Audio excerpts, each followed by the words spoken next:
right. Hello, everybody, and welcome back to another episode of the 306 Fantasy Football Podcast.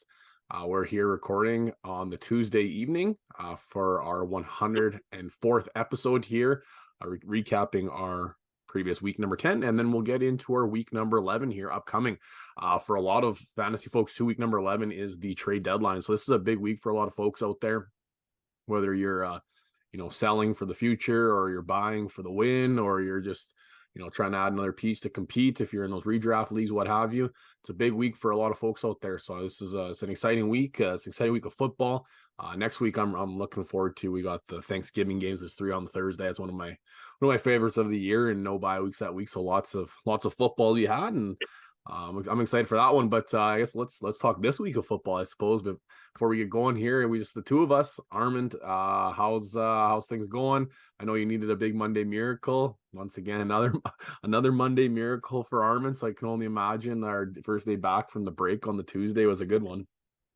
Yeah, I've hit 2 Monday miracles in a row in the staff league at the school I'm at, and man, it feels good coming in that day and just ready to rock and roll. But this one was wild. So Sunday afternoon, my team starts going off. I have Hawkinson.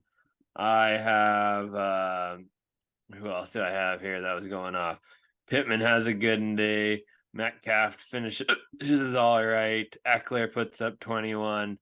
Jalen Reed even goes off a little bit and puts up 20. So I'm feeling pretty good. I'm looking like the highest point getter of the week after the Monday early afternoon slate there. And then the guy I'm playing just starts going off. And in this league, if you're the high point getter of the week too, you end up getting a little money as well every week if you're the highest point getter. So he ends up Dak Prescott, Keenan Allen, and then Bijan Robinson, and he just goes off in the late afternoon slate and Sunday nighter, and I'm looking at it and seeing everything going from I'm going to be the highest point getter to potentially losing my matchup this week. But then I needed 21 points from Javonte Williams in this Monday nighter last night, and he put up 21 exactly.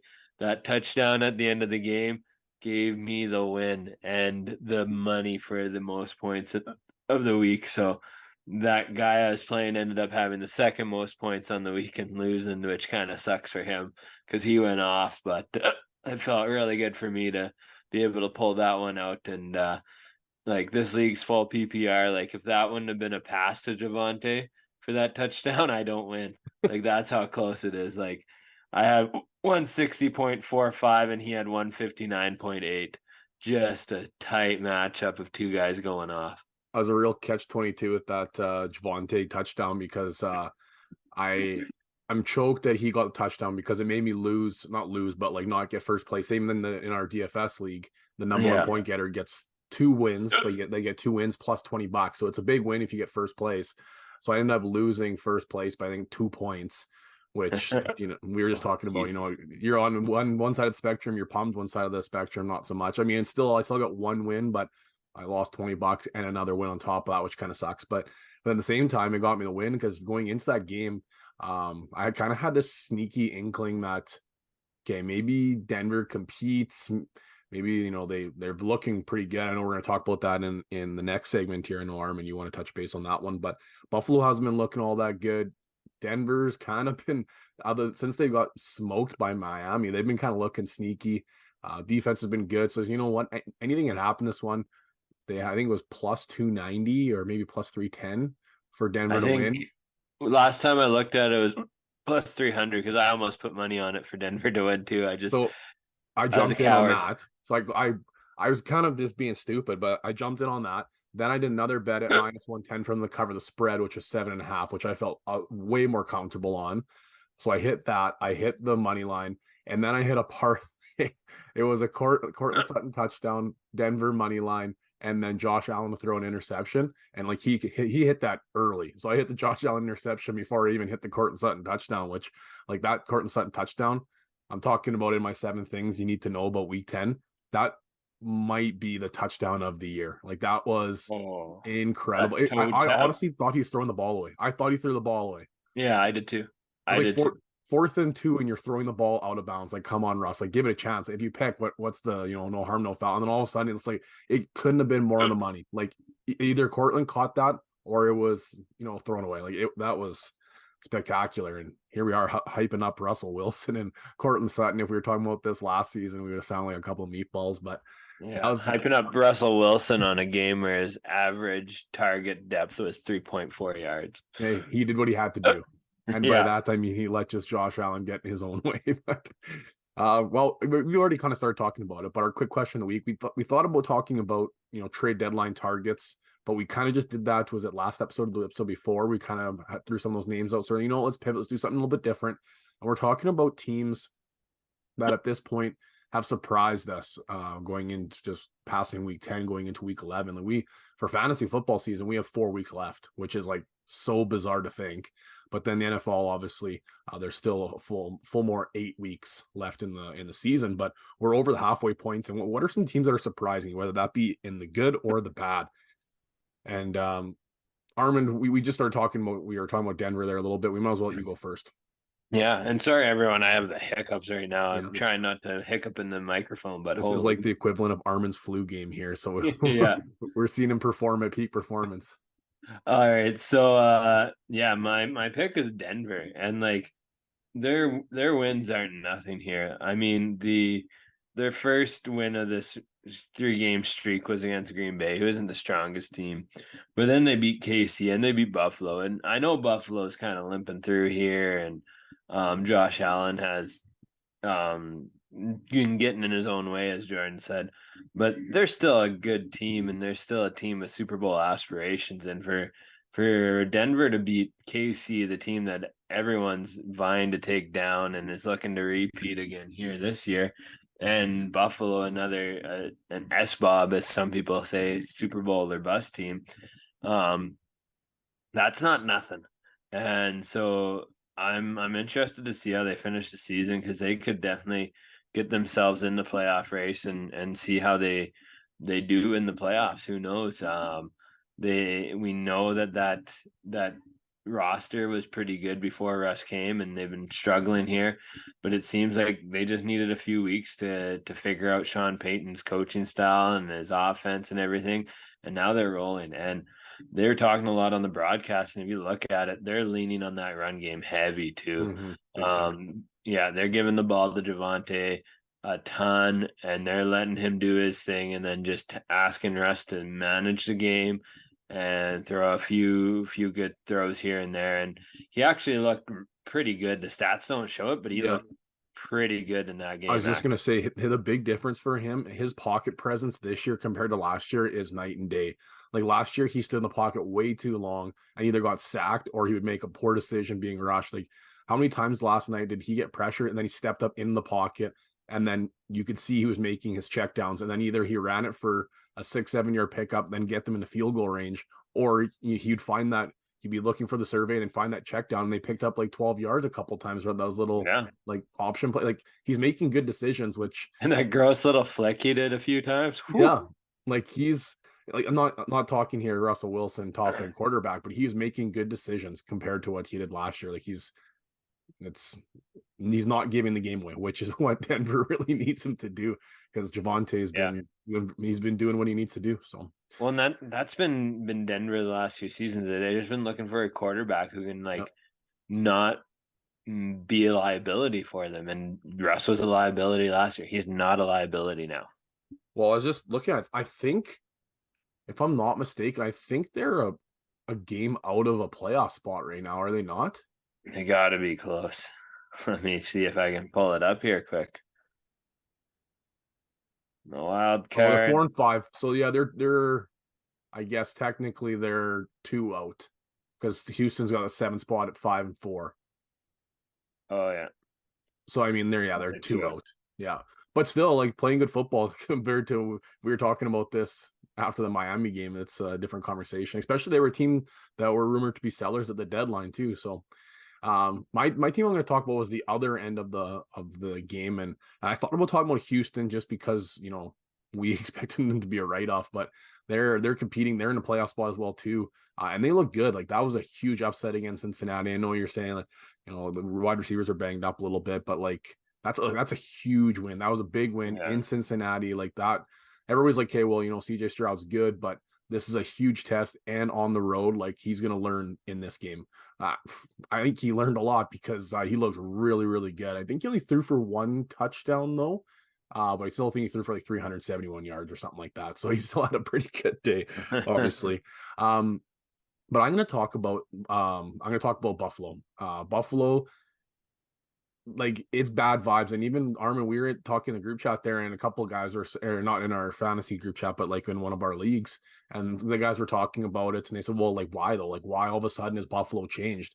And one I would say is the injuries. The defensive injuries they have right now is substantial. So that's why you're giving up quite a bit of points on the defensive side of the football, but the offense just isn't clicking.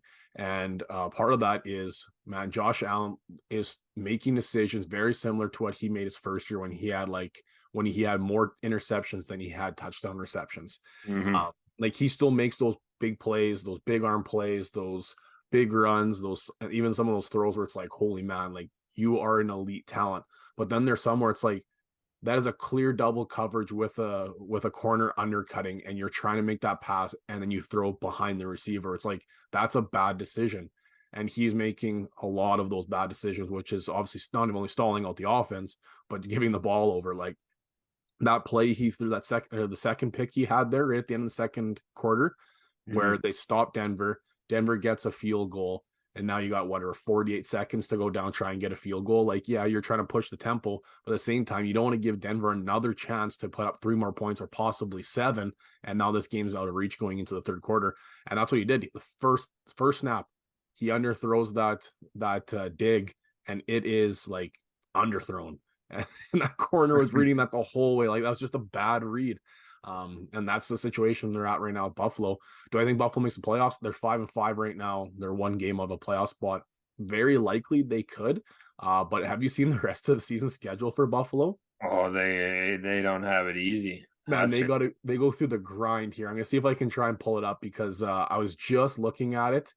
Let's see if I can find it. Oh darn, it's not gonna come up.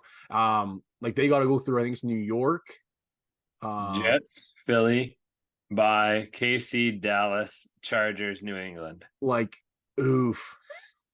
Like when I say they could make the playoffs, like they're definitely a playoff team. Like they have the talent to do it, but you're going through a gauntlet here to finish the season. And there's some teams right now that are 5-5 or 6-5 that or 6-4, sorry, that have much substantially easier schedule than what they're going through here. So well, even the Jets game, like that Jet defense is good, and if he's still making these mistakes, they're gonna pick him apart. Yeah, Jets might actually be able to beat them. Their defense is still banged up, and Josh Allen is making mistakes that a good defense is going to take advantage of. Like if the playoffs start right now, they're out, which is also like Cincinnati. Cincinnati's also out of the playoffs, which is hard to believe because those are 2 teams that were heavy favorites to win the Super Bowl. I think a lot of people are going to be like, oh, Jordan, how come you weren't talking about Detroit? Like, aren't we surprised about Detroit? No, there was no surprise here. Everyone was talking about it. Everyone was predicting. I was fully confident Detroit was. Did I think they're going to be 7-2? No, I did not. I will be the first to admit, but I did think they're going to win the division and go to playoffs. But I was reading a thing. There's 3 teams currently left after week 10 that have 2 or less losses. There's 2 that were in the Super Bowl last year, and the Detroit Lions. That's the 3 teams left. Like that game. Once again, talking about the 7 things you need to know that I'm going to post on Instagram here. Like that Chargers game was fun. That was a fun game, man. Like I was a little concerned. I'm not going to lie to you. Like Detroit's defense is going to be their Achilles heel right now. Not necessarily their run defense, but their pass defense. Just with so many injuries they've had in that secondary, they need to get healthy if they're going to have any chance of making some noise in the playoffs. But they're a fun team to watch right now, and that offense for the Chargers seemed like a get right game for them too, because they went back and forth, and Herbert looked, I think he threw for 312 and 4, I think, or something like that. He had a great game. That was a lot of fun. But anyhow, I could ramble on about about this stuff for a while. So we'll And keep how her about my going. man? Actually, no, I'll plug him in when we get to the starts and sits here. Okay, perfect. We'll get into some insiders and headliners, and then we'll get her going. I've just been handed an urgent and horrifying news story.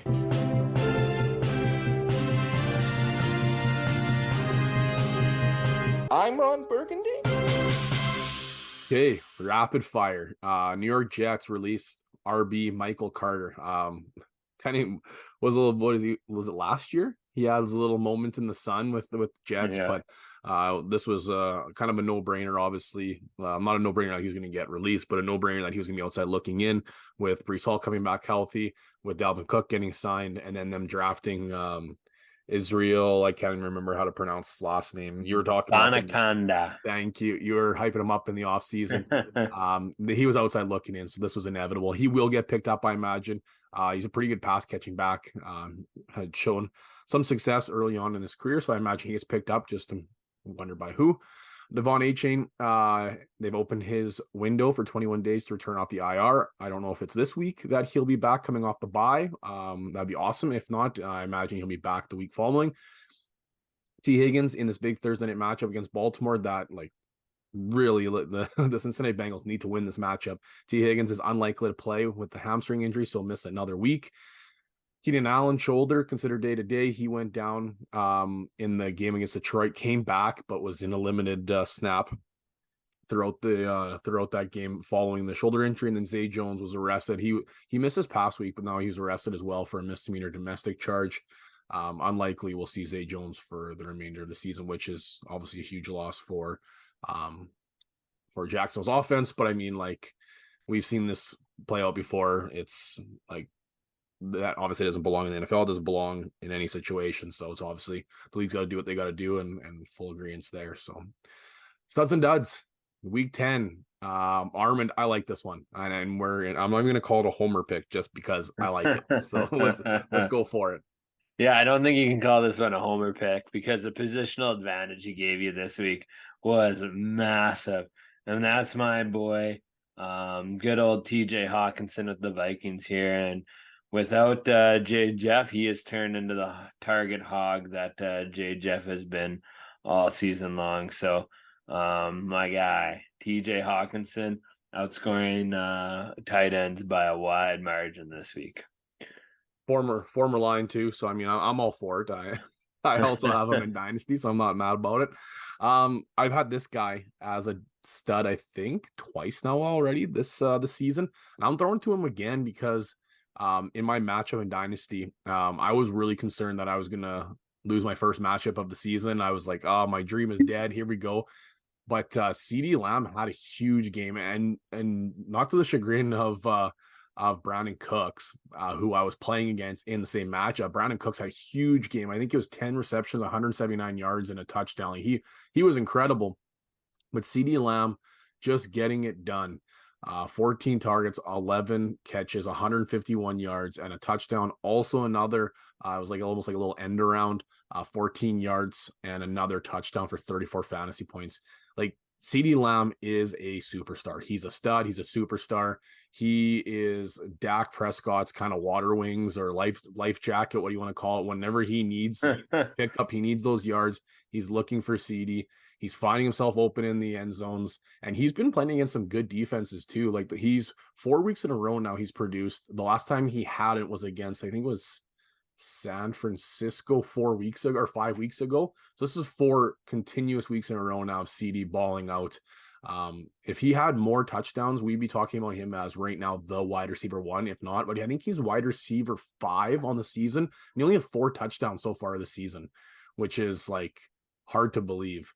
I want to vet that and make sure that is accurate, that he only has the 4. I mean, he has 4 receiving because I don't think the rushing one goes into that calculation, but regardless, he is having himself a very good season and a very good 4-game stretch here. So CeeDee Lamb is my stud. He's not the first time he's been my stud, but it's a lot of fun watching him this season. Oh man. And that Dallas game almost killed me. That was where that guy pulled ahead with this Dak putting up 41 points. And it was so annoying because they were up by so much and they just keep passing the ball, keep passing the ball. I was like, stop. I had originally my DFS lineup, I had CD and Dak stack, but all I kept thinking was like, if Pollard punches in the first two, like this game's over, it's out of reach. So I was like, even though it's a juicy matchup, it's too sketchy. So I ended up pivoting. Worked out at least, not to the high caliber, I guess, of points I would have got from those two, but it still worked out in the long run. But yeah, those two had a nice little combo week if you had those for your stack. Stud of the week, Armin, I'm incredibly surprised you put this name down here. This is almost like a ricochet shot. Like you're shooting your shot at someone else and it backfires and hits you in the foot. Is this kind of dud of the week? For my dud, yeah, it's Calvin Ridley, and he put up another dud. Only 3 points and half point PPR, two catches for 20 yards, and it's getting so annoying not being able to know when he's gonna have a good game and when it's not gonna be a good game, because he can have great games. He can have tons of points for you and be an asset to your fantasy lineup, and then he puts up something like this, and it just keeps going back and forth, and even a matchup where it's like the San Fran defense isn't supposed to be great against the pass. Like it's supposed to be a good wide receiver matchup in fantasy. It was not for Calvin Ridley. Actually, it was not for any Jaguars receivers this week. But yeah, I don't know what else to say. I thought he was going to be a top 5 wide receiver this year. He is not living up to the hype that I put him up to, and I'm sorry, everyone, for letting you down there a little bit. Hopefully he turns it around, but I'm actively trying to sell him as trade deadlines loom here. That was a frustrating one because San Francisco is a very, very good defense. Like, don't get me wrong, but their weak spot is to the wide receivers. So I was like, you know what? Like, it could be a sneaky little play by getting those guys in there. And no, it didn't work. No. Not even a little bit. I put my dud as he was the dud of the week, but him sucking kind of helped me in my one league. So going into Monday night, I have a 5-point lead, and I got the Bills kicker with a 5-point lead, a 5.2 lead or something like that. And my opponent, Brady, friend of the show here, so I know you're listening to this one, Brady. So sorry, I'm gonna bring this one up on you, buddy. But I was dead to rights playing against Stephon Diggs. Stephon Diggs, Monday night, 5-point lead, and I got a kicker. Like, it's over. Start the bus. And then Buffalo's struggling. I'm thinking, okay, maybe I got a chance, but I still need them to kick field goals. I need to be able to keep up because Diggs is going to get his. And then they get a touchdown, kick the PAT, flag. Then they go for 2. So I'm like, hey, I'm not going to get any points here from my kicker. Like, this is bunk. But Diggs puts up 4.9 points, 5 targets, 3 receptions, 34 yards, 0 touchdowns. So 4.9 points wasn't even enough points to cover the gap I had on him going into the game. They ended up kicking 2 PATs, so my kicker got 2 additional points. So I ended up winning that week, that little Monday night miracle I needed. But so he sucked, which helped me. But I know a lot of people were pretty bummed out by Stephon Diggs. This was seemingly a juicy matchup, and it was going to be a nice little game for Stephon Diggs. Not so much 4.9. And this isn't the first time he's had a tough go, and there is definitely some rumblings right now in that Buffalo locker room. I think his was an Instagram story. He put up something like, I asked for the ball, and he said, yeah, go put on a Broncos jersey or something like that. Like, there's some, it's not good right now. And the fact that he's putting that in on his social media is says more than you need to hear. So I'm curious to see what's going to happen with Buffalo moving forward. Their bye week's not until week 13. So we still got 3 more weeks for them to try and figure their crap out here. While the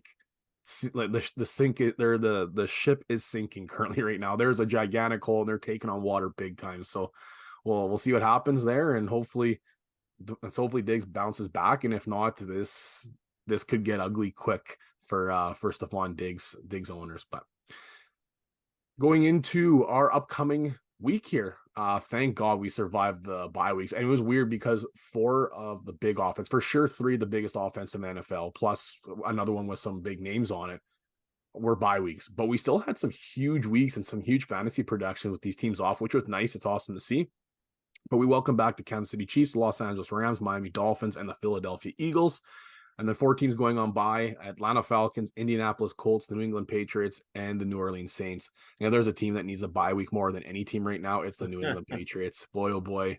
I think we've seen, you got, like, obviously I'd ask Zach here if he's here today, but he's too busy water sliding. Yeah, he's got some pals in town and he's crushing the water slides, but maybe that's what Mac Jones will be doing on the bye week too, because I don't think it's gonna be game planning for week 12.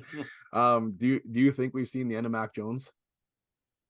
I Like, don't know. They had 1.5 minutes left in the fourth to try and come back and win, like a game-winning drive, and they put Zappy in for the game-winning drive. So, I mean, you don't just make that decision and then just give it back to, like, he's been bad this year, like just flat out bad. Yeah, he has been. Maybe, but they don't believe in Zappy either. Who's left? But I mean, if you keep tanking, you got a chance at Caleb Williams or was it is it May? What's his camera's first name is May from UNC? Yeah. Maybe they just play Mac Jones all year long. Keep giving him experience. Hopefully show something. If he ends up showing something, maybe they can trade him if they get one of the first round picks to get one of those premier QBs in the draft, or maybe they just pick whoever and tank. Maybe you just keep playing Mac and help you tank, because apparently he's like doing that's what I'm saying. Yeah, well on his own. I don't know why they don't give that Cunningham a chance, man. That Malik Cunningham, like, he's dynamic. I don't like at this point your season's a write-off just about. But that, I think, yeah. We'll save the Patriot talk for Zach. He knows more than we do. Yeah, we'll let him rant 1 week here. Looking at our starts and sits, we did pretty good. Like, Zach had Tank Dell, big start. You had Josh Dobbs, big start. I had Tyler Lockett, big start. Gabe Davis, stinky. Saquon Barkley, stinky. Alexander Madison, wah wah. So I'd say we were 6 for 6 there, Armin. We did okay. Yeah, and I was gonna say earlier, what about my guy Josh Dobbs here, man? Yep. He looks good. I'm more excited for the Vikings now than I was when Kirk Cousins was playing. It's weird. It's just a shiny new toy, Armin. It's a shiny new toy. Hey, he's more dynamic than Kirk.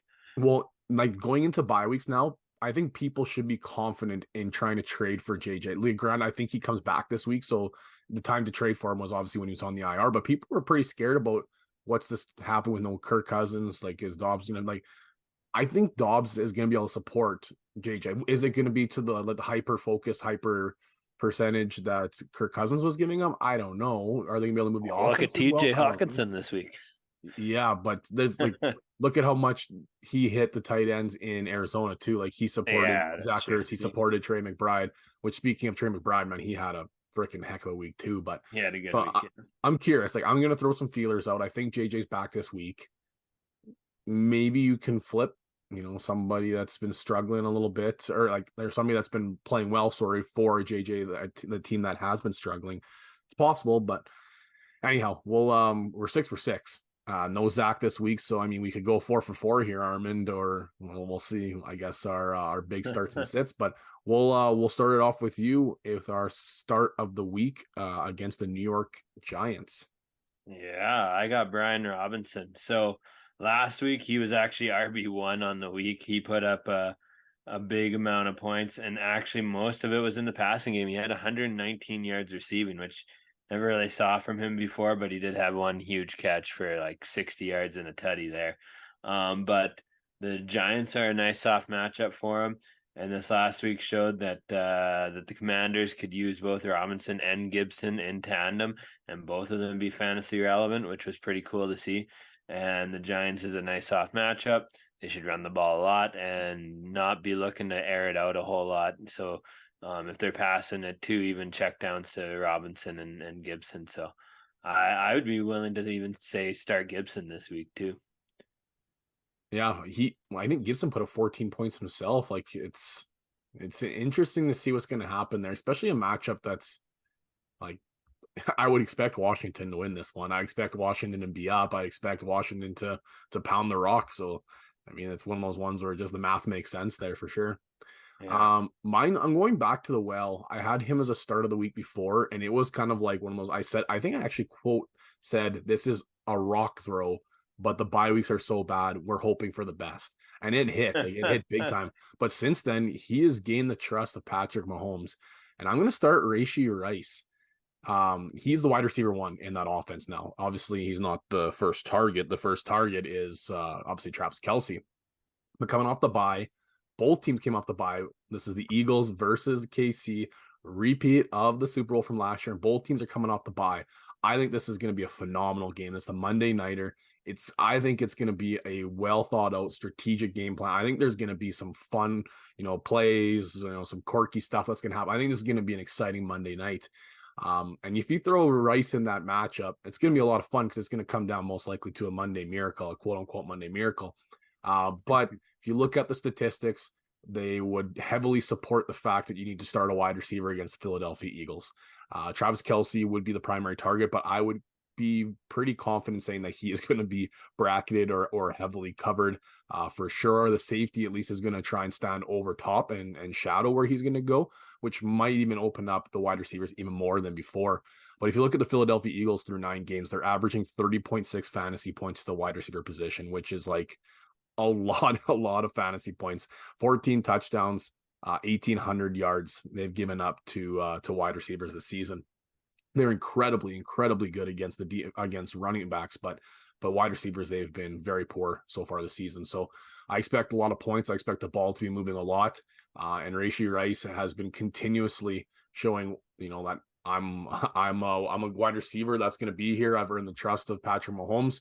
Like, I'm just going to pull up here what his statistics have been over the past little bit. But he I'm thinking what's his name there, Armand? The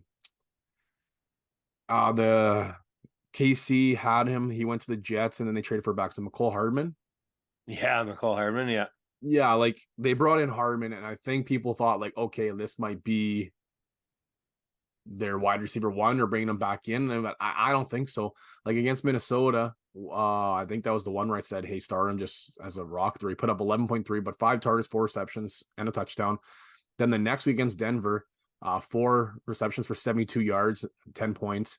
Against the Chargers, 14.5, 60 yards. And then he also got a touchdown there. Then 7.6, 8.7, and now the bye week. And we see lots of times when it comes to rookies, it takes them the second half of the season or coming off the bye week where they really immerse themselves and take a step forward. But he's already kind of established himself as a good wide receiver and earned, like I said, I've said it before, earned the trust of Patrick Mahomes. It's really important. But now off the bye week, second half of the season, he's a guy that would be an interesting trade for too, because I don't know if it's going to take a bunch, but you're playing Philly, Vegas, Green Bay, Buffalo, New England, Vegas, and then Cincinnati for your fantasy football finals. So I don't know if that's going to take a lot to get him, but definitely a name I'd be, trying to throw a couple of rocks at here on deadline day. Finishing up here, Armin, let's do our sits of the week. All right, so my sit of the week is Adam Thielen of Carolina Panthers playing against Dallas this week. That Carolina offense is just, even though Thielen has been having a great fantasy year, their offense has been awful. And I think Thielen is going to be their priority to take away from Bryce Young. And Dallas is a good defense that will take away that top receiver from him. And I don't even know if, like, Young's he's just not going to have time to throw the ball either. Like, I think it's going to be a bloodbath, this one. It's going to be, like, Dallas has had some dominant wins. I think this is probably going to be one of their more dominant ones this year. Yeah, the only thing is, like, garbage time is the only thing that's going to keep Thielen in the mix, I think, for that one. My set of the week, do not chase points. That's the only way I can say this. Like, if you threw this guy in your Thursday night lineups, he was the only guy that got a touchdown Thursday, and it worked out for you. But I think it's just going to be a disaster if you put Deontay Foreman in your starting lineup against Detroit. It was a shootout this last week against the Chargers. There's no way Chicago was going to be able to put up that many points like the Chargers did. It's not the same offense. But even if you looked at last week, he got 16.2 fantasy points, 80 yards, 1 touchdown, and then a couple of receptions. Great. Deontay Foreman had a great week. But Khalil Herbert was not back. And there was rumors that if Khalil Herbert was coming back off the IR, was going to play, that Deontay Foreman could be a healthy scratch. Now, that's not all the possibility here against the Lions, that he could be a healthy scratch if Herbert is healthy. That's not all the possibility. But the fact that the Lions are still a top 5 defense against the running back position, they are still only giving up 12.9 fantasy points per game. Total, I think, is 5 touchdowns throughout 9 games. So it's pretty unlikely that they're going to be able to move the ball against Detroit, especially how good Detroit's run defense has been. Like I said, the way to beat them is through the air. I just see this being as not a great opportunity, especially if Khalil Herbert is going to be back in the lineup. At worst, there's going to be 3 of them split. I should say, at worst, he's a healthy scratch. Next, plan B is that there's 3 of them and they're splitting targets and splitting receptions. So I just don't see a very good outcome for him. So don't be chasing points. I know you got real lucky. It was great. You put up some points on the Thursday nighter. Don't chase those points. We'll leave them on the bench here and we'll regroup in the following week. So anything you want to mention here, Armin, before we wrap this one up? I think was this episode 104, week 11. And anything you want to add here? Maybe some final words of wisdoms. You know what? I'll throw out a name here to look at trading for, and it's from the Green Bay offense, so it's not too exciting or sexy, but it might be a guy you can get for kind of cheap that's been starting to kind of catch on. And he's a rookie wide receiver, and that's Jaden Reed. Oh, yeah. Actually, I kind of like it. Yeah. So you might be able to sneak him off a guy sneakily, and he might be thinking that he's actually selling high when really he's still selling him kind of low. So see if you can pick him up. He's actually looking really good. I think he might actually be the number 1 receiver on that team right now, to be honest. It'd be a scary start because you still got Dobbs, you got him, you got Watson. It'd be a sketchy start, but he just keeps getting it done. Like I think he's got 3 weeks in a row with a touchdown. Like he's just producing. It's been fun because rookie wide receivers, man. Yeah, man. Like I've been forced to start him a few times in the staff league, and you know what? I've been thankful that I've had to because he's been giving me points. That's my Cortland Sutton right now. Actually, Najee Harris. That's a guy I'm sneaky throwing some targets at, man. He's starting to get it moving, and maybe I'll cut that part of the episode. I don't know, but it feels greasy, but it's been good. Anyhow, that's gonna do it for episode 104. On behalf of Armin, myself, and Zach, who was unable to be here today, thank you very much for listening to the podcast, everybody.